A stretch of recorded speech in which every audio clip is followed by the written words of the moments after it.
अस्सलाम वालेकुम दोस्तों बुजुर्गों भराओ की हाल चाल है। सारी खैरियत है। दुआ करते हैं कि अल्लाह ताला तुहानू सारिਆਂ ਨੂੰ खुश रखे आबाद रखे। ਅੱਜ ਅਸੀਂ ਗੱਲ ਕਰਦੇ ਹਾਂ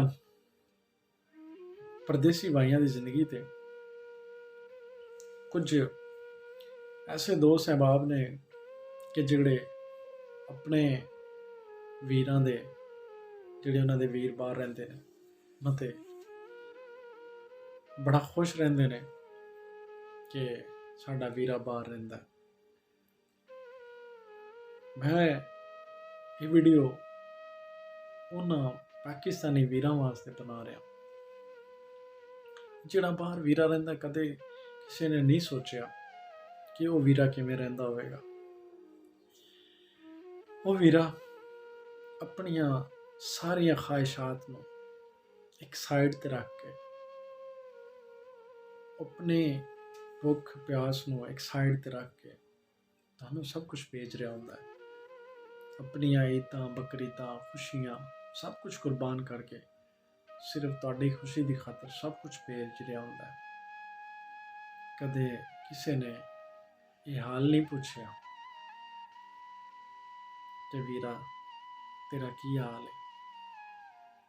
सिर्फ इस हद तक गल होंदी है कि तेरे काम का की हाल है, काम ठीक लगा है। बस सरसरी जिहा एक सवाल होंदा है कि तेरा की हाल है। कदे किसी ने नहीं पूछा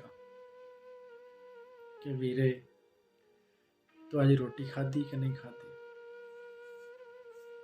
वीरे तू रात में सुता कि नहीं सुता, वीरे तैनू साडी याद आती कि नहीं। ये तलख लहजे ने, तलख हकीकत ने जिन्हां तो असी वाकफ नहीं। वो वीरा जिहड़ा बाहर दिन रात एक करके तुहाडे वास्ते कमा रहा है। कदे ईद बकरीद शादी ब्याह खुशी ते उस वीरे की जिहड़ी कैफियत होंदी है वो कोई नहीं जान सकता। इसलिए मैं तुहाडे अगे रिक्वेस्ट करदा उस वीरे दी खुशियां का ख्याल रखो। कम से कम तुसी उनका होर नहीं ज़्यादा नहीं, कम से कम उनके जिहड़े पैसे ने उन्होंने इन्ना कुछ संभाल के रखो कि वह वीरा बहुत जल्द सब कुछ छड़ के तुहाडे कोल आ जाए। पाकिस्तान जिंदाबाद।